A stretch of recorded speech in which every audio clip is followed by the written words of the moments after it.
there is hope.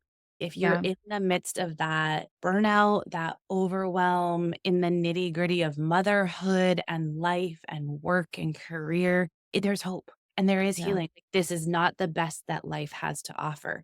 We Right. know that this life here on earth is nothing compared to what it will be in heaven. We will have our struggles, we will have our challenges, but God came to give us life more abundant. And Right. just know that you can have that life more abundant, but it means that you have to make changes and you don't have to do it alone.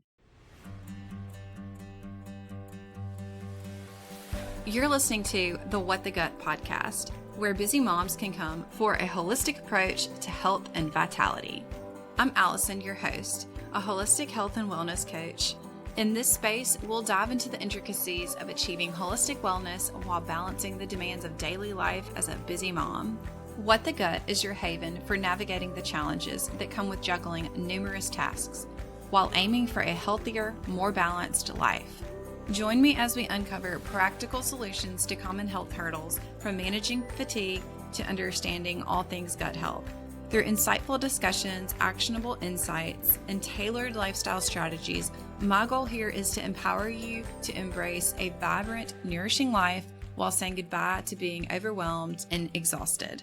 So if you're ready to embark on this transformative journey towards holistic well-being, hit that subscribe button. Get ready to discover the secrets to thriving in motherhood while nurturing your overall wellness. A quick reminder, everything discussed here is for educational and empowering purposes only and is not intended for personalized medical advice. Consult your personal healthcare provider for personalized medical advice. Welcome to What the Gut, where we create our own path to holistic health, one episode at a time.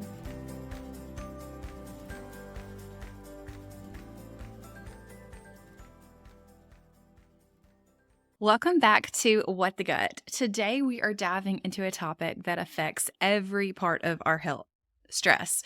And we know stress is not just about our minds, it has a massive impact on our bodies, especially our gut. Chronic stress can lead to bloating, inflammation, and gut imbalances that actually keep us feeling exhausted and just unwell. Joining me today is Naomi Hall, a speaker and coach who helps high achieving, driven individuals find balance and truly love their lives again. She teaches her clients how to work with their brains instead of it working against them, helping them build a foundation of healthy habits that allows them to manage the stress that they can't control. In this episode, we'll answer: how does stress affect the gut and overall health? And what can you do when life feels completely out of control? Naomi shares her own powerful story of overcoming chronic Lyme disease and making the choice to not just survive, but to thrive. She believes that Christ came for us to have a more abundant life, and she's here to help us take back that control of our health, one habit at a time. Let's get into it. Hey, Naomi. Hey, How are you doing? I'm doing okay. I know today we're going to be talking a lot about stress and how it impacts the gut and your own journey with Lyme disease. And I'm so excited to have you here and to just jump right in. So, Yeah. you talk so much about stress and how it affects overall health. Can you just break down how chronic stress impacts the gut?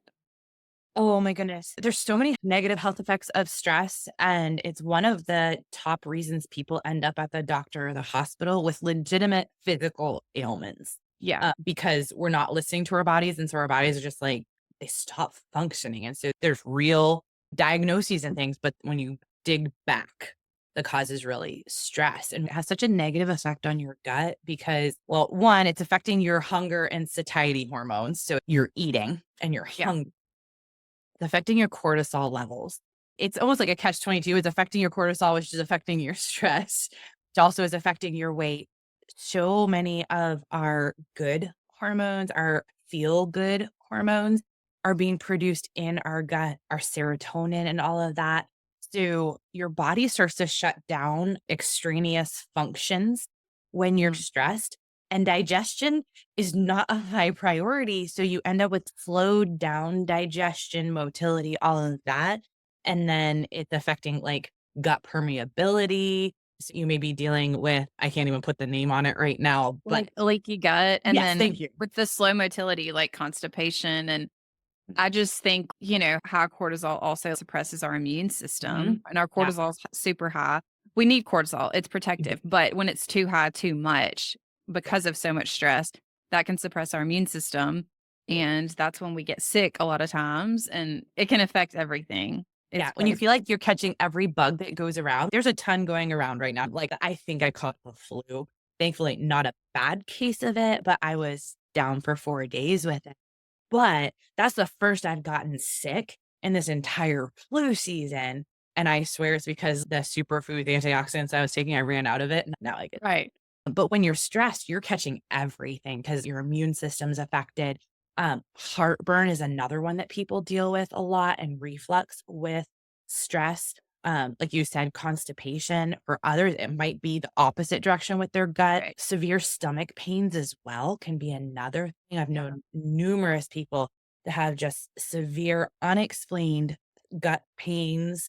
I had that for Yeah, years. Yeah. and they can't get diagnosed, they go through all kinds of testing, and my friend, when her stress changed, just because her situation changed, all of that cleared. Isn't that crazy though? Mm, So many of the symptoms people go to their doctor for it because they don't wanna feel that way, right? You yeah, wouldn't wanna feel that way. They want that quick fix to figure it out. But that's not the first thing that a doctor's gonna jump to.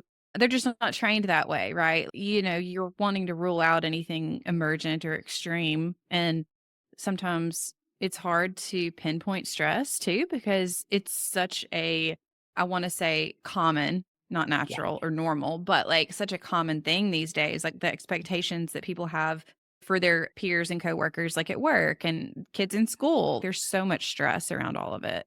yeah, people are So like, "Oh, everybody's stressed, this is just life now," and I'm like, "No, it's not."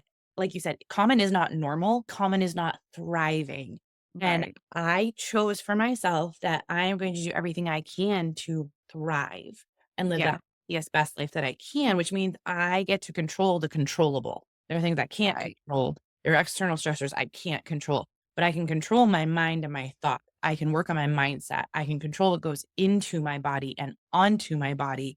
That's one of the things I'm working on as well is like those environmental stressors, the things that we eat and we Yes. put on our body, our skin, our hair.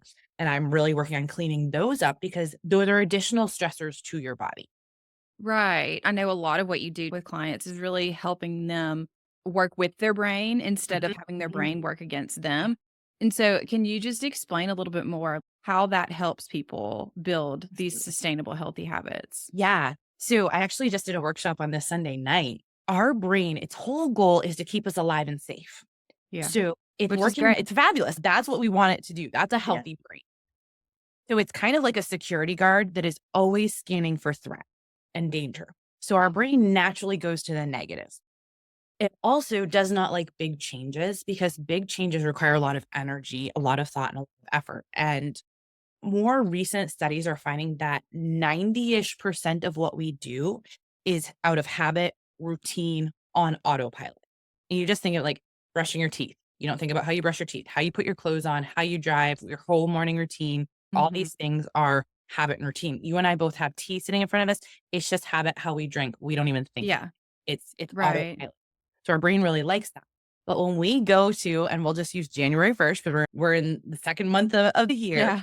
but in January, people are like, all right, I'm going to go all in on my health. I'm going to do everything. I'm going to be in the gym an hour a day, every day. I'm going to eat all clean, no processed food. I'm going to drink all my water. I'm going to do my breath work. I'm going to do my journaling. And then by, I think it was January 10th is National Quitters Day, which is the day that most people give up on their resolutions for the year. And I it's, haven't ever heard, like, yeah, there's a specific, there is. like, day. I believe it's the second Friday of the, Yeah. and Makes so sense. 10th this year. And so by the 10th, you're sitting on the couch in your sweats with the package of Oreos and the bag of Doritos. And you're like, whatever, I give up. Because your brain was like, this is too much.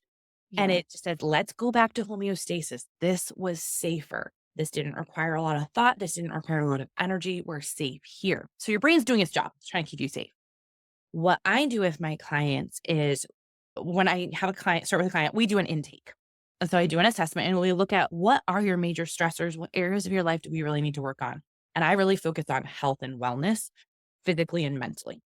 Yeah. And I say, all right, here are some major areas that we can work on.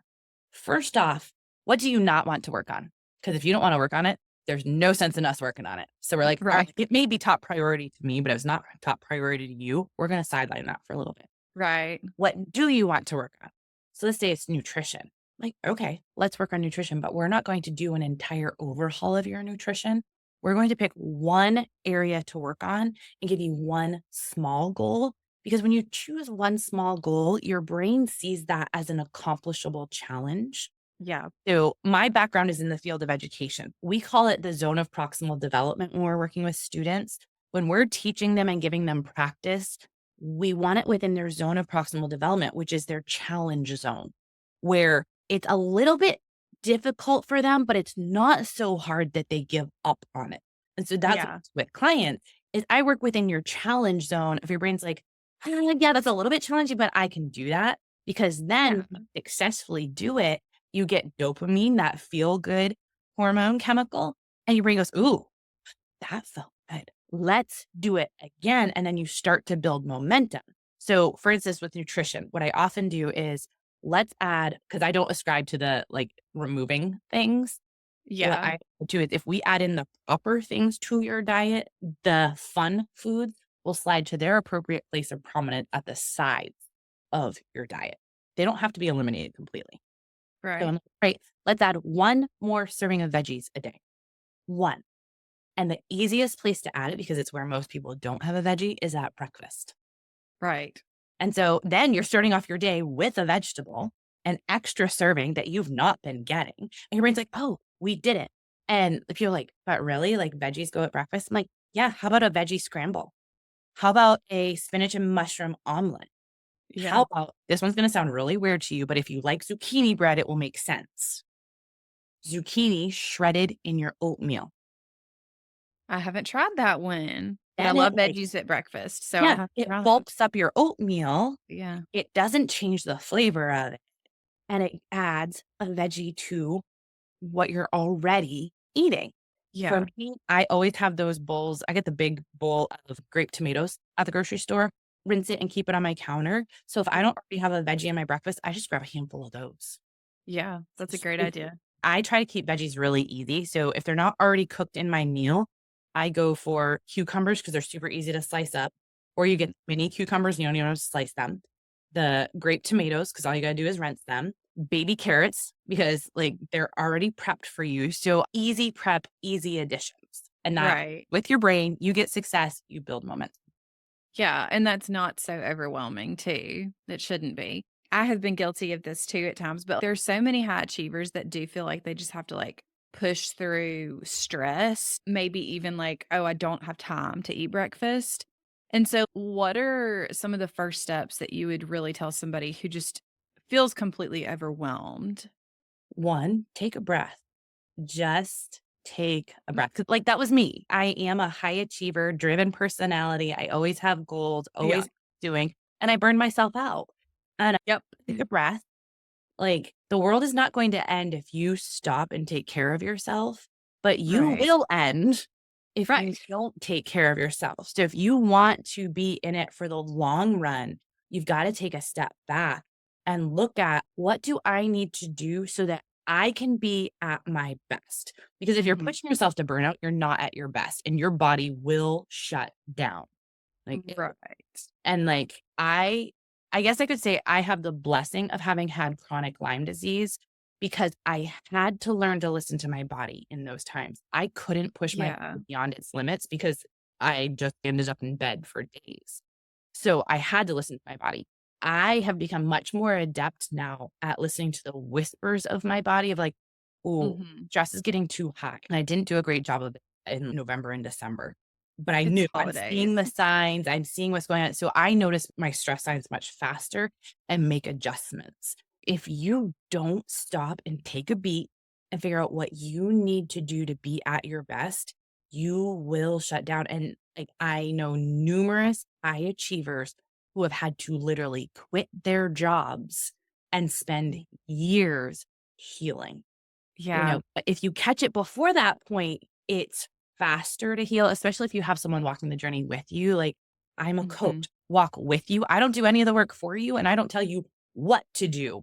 I guide you on the path of these are the things that we can work on, and let's choose what's going to work best for you and help you live the healthiest, fullest life you can. So you can be here for your children, your grandchildren, your spouse, your partner, Yeah. nieces and nephews, all of that. I have 13 nieces and nephews. I want to be Oh, the wow.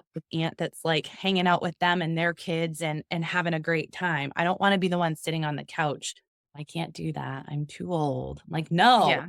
Yeah.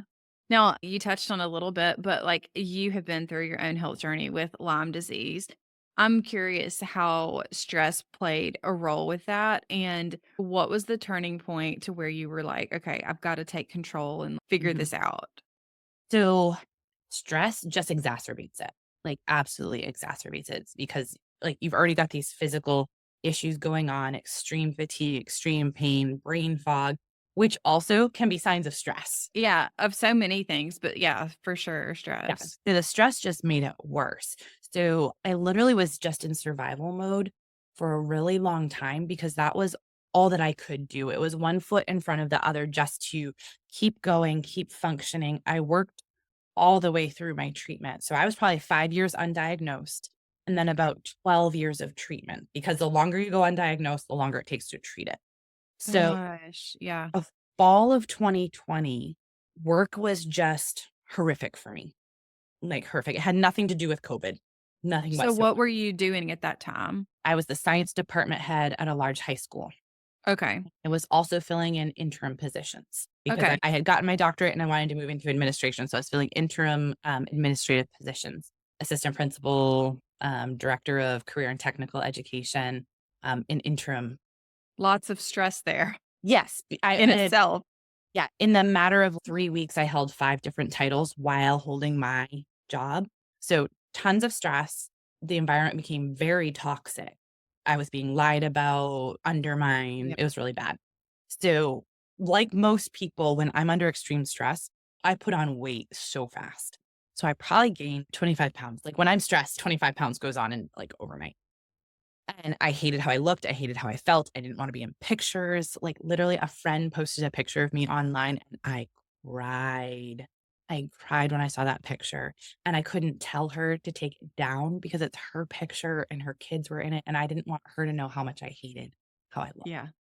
It was Yeah. at that point that I realized I have to do something.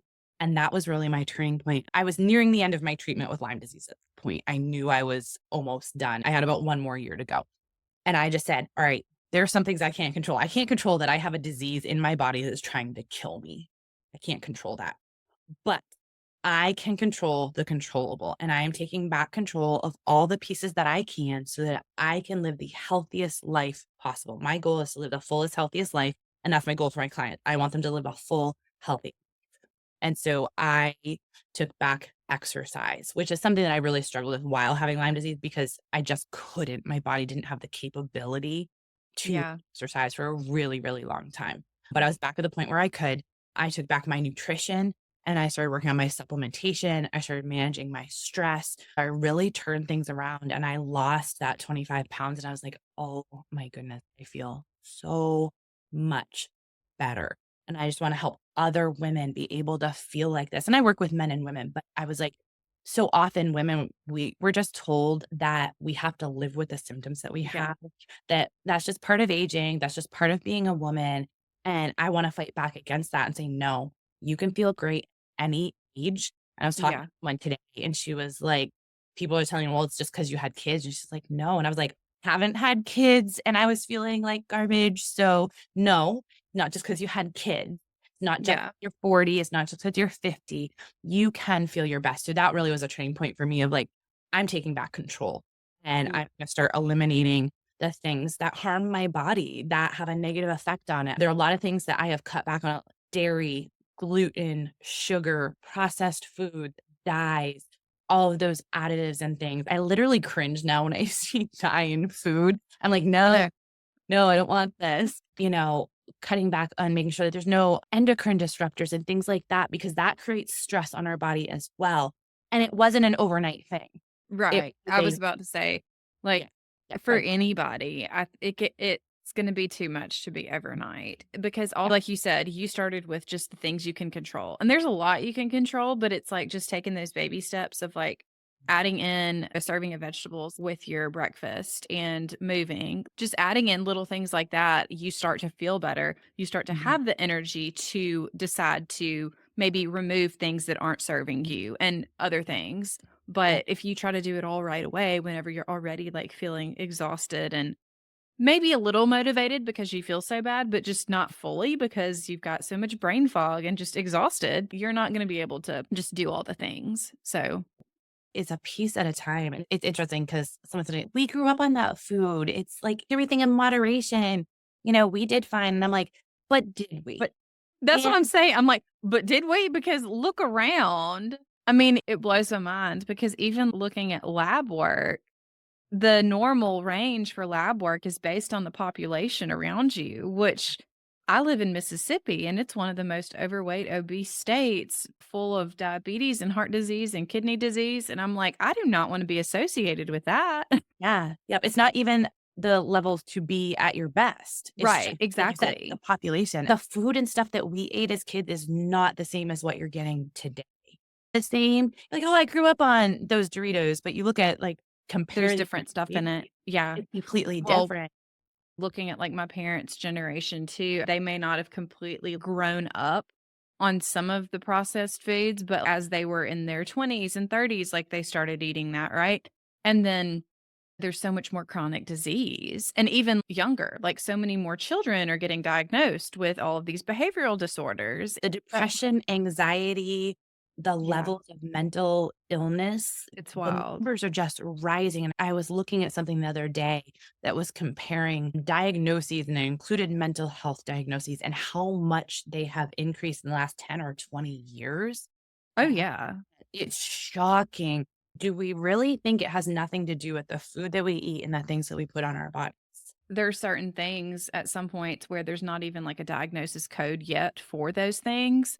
I used to work in clinic and, there may not be a diagnosis code for XYZ, but then a few months later, they'll come out with it. And it's like, if you think about it, that's how it's always been. And there's just more development of all these diseases. It wasn't originally in the system or designed to be part of God's plan. So, Yeah. yeah, it's really wild to think about, honestly. But I know that you're a Christian too, Naomi, and you believe that Christ calls us to live this more abundant life, which I just love. I feel that way too. And I'm curious, how does faith play a role for you in managing your stress and just creating a healthier, more balanced life?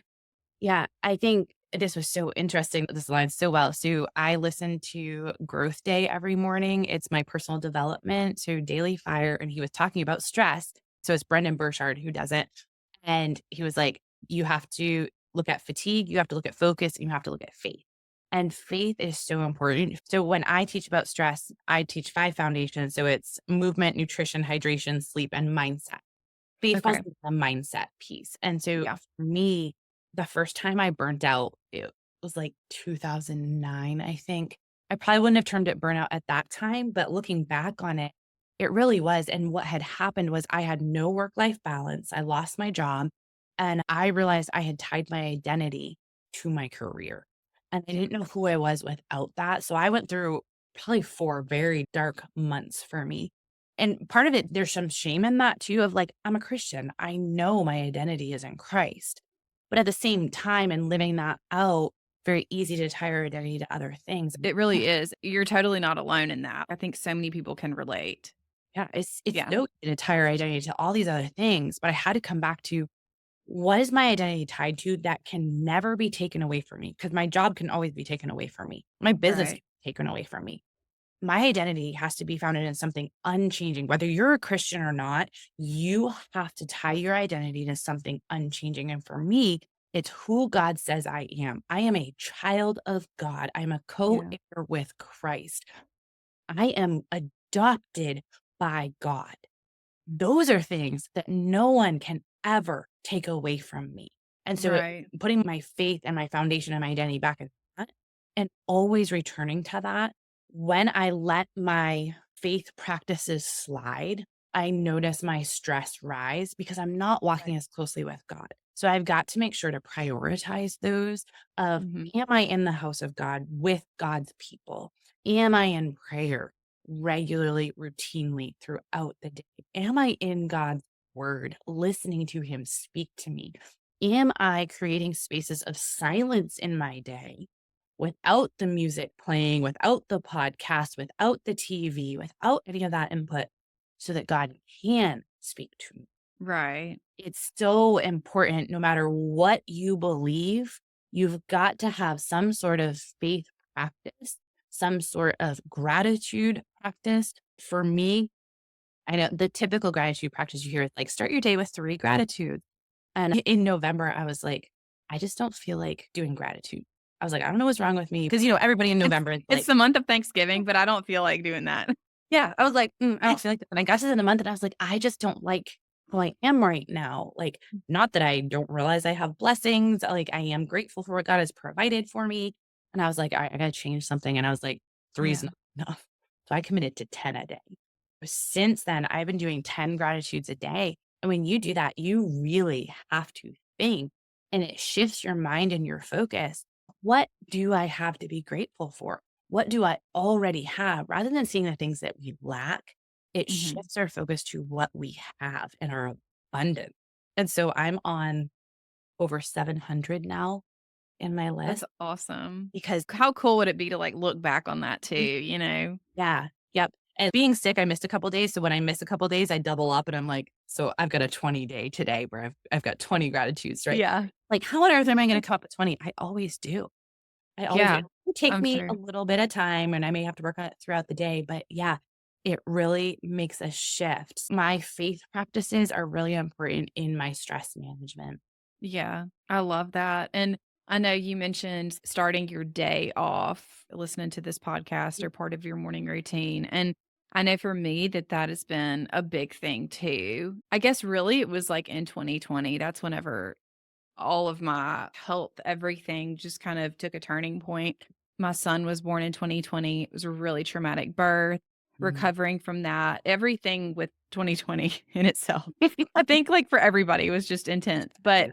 I think the beauty in being locked down and also having a newborn and not getting out all over the place. I was able to exercise at home, focus on myself, and every morning when I was exercising, I listened to worship music and just spent it with the Lord. It was easy for me because I didn't have a set time in my day ever where I would spend time with the Lord. I always just kind of did it when it was convenient, right? Or just throughout the day. But I really didn't have any excuse at that point, and also just was so thankful to be alive and to be where I was in my life, and so I woke up wanting to worship the Lord, and that has grown into, like, okay, I have to do my Bible study and spend time with the Lord every day. There are some days where it is just jam-packed, but I'm like, "Okay, I can't go to bed until I sit here and do this," like, I have to do this through the day, and if there's ever a day, which I'm very proud to say, like, rarely happens where I don't get to read in the Word at all, but if I'm traveling and it's just super hectic, you know what I'm saying? It's like Yeah. you're talking about stress, my body holds on to it, I'm more tense, and it took me a while to figure out, like, "Okay, what's different? Why am I so cranky today? Why am I eating junk?" It's related to everything. I'm like, "Okay, I just need the Lord to tell me to calm down and I don't have to control all this, like, he's got it, you know?" So, it's always nice to hear other people who walk with the Lord and how that works with them and their health journey and everything too, so that's Yeah. awesome. Yeah. It's really important. Yeah. Well, Naomi, this has been an amazing episode. I've really enjoyed talking to you and hearing about your journey with Lyme disease and just overcoming that and seeing you now compared to all these things you talked about in your past. It's amazing. It gives me hope. And I hope other people out there feel seen and heard. And if they're struggling with exhaustion and just being burnt out, just knowing they can take a breath, slow Yeah. down, just take a step back. I love it. Is there anything else that you want to leave our listeners with today? I think just along the lines of what you're saying, there is hope. If you're Yeah. in the midst of that burnout, that overwhelm, in the nitty gritty of motherhood and life and work and career, there's hope and there is Yeah. healing. This is not the best that life has to offer. We Right. know that this life here on earth is nothing compared to what it will be in heaven. We will have our struggles, we will have our challenges. but God came to give us life more abundant. And Right. just know that you can have that life more abundant, but it means that you have to make changes and you don't have to do it alone. You work with people. I work with people. Yeah. There are other people out there, even just reaching out to friends. There is support, there's help, but you do have to make changes. But life more abundant is possible. I don't sit here as someone who has zero stress in my life. I run a business. There's Right. stress Right. to be had. But as someone who has walked that road of burnout and has learned how to manage my stress, how to live a lower stress life, and to live that abundant, joyful, healthy, fulfilling life. Yeah. Love it. Well, guys, if y'all want to follow Naomi on Instagram, she is at Naomi Hall Fit Educator, and I will link that in the show notes. So feel free to follow her, reach out to her, and have an awesome rest of your day.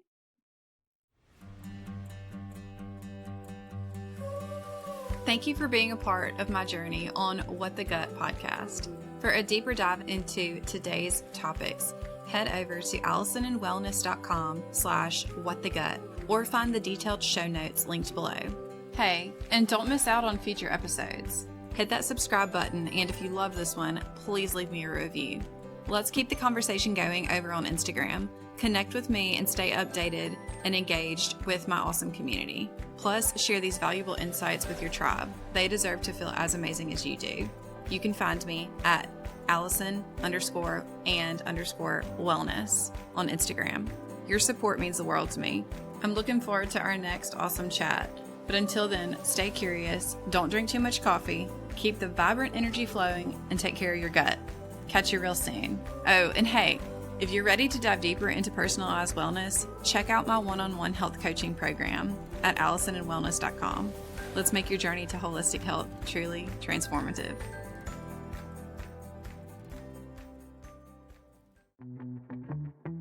Hey there, it's Allison, and if you're anything like me, coffee is a non-negotiable part of your day.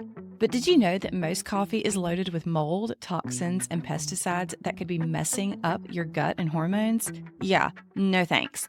That's why I only drink Purity coffee. It's organic, tested for toxins, and it's packed with antioxidants that actually support your health instead of wrecking it. It's smooth, delicious, and best of all, it does not leave me feeling jittery or bloated. So if you're ready to upgrade your coffee game and support your gut at the same time, grab a bag of Purity coffee today. Your body will thank you. Oh, and because you are part of the What the Gut family, I've got a special link just for you. Just head to puritycoffee.com and use code AllisonGetsWell for 20% off your first order. Cheers to coffee that loves you back. Hey friend, let's talk about something real. Bloating, stomach pain, and fatigue. You do not have to live like this. I know because I was there too. I was frustrated, exhausted, and trying everything, but still felt miserable. And that's exactly why I created my Get Well one-on-one gut health coaching program to help women like you finally get to the root cause of your symptoms, heal your gut, and feel like yourself again. No more guessing, no more Band-Aid fixes, just real, sustainable solutions tailored to your body. So if you're ready to ditch the bloating, boost your energy, and actually enjoy food without discomfort, let's do this together. Head to AllisonGetsWell.com or reach out to me on Instagram at AllisonGetsWell to learn more and apply today. Because you deserve to feel good in your body every single day.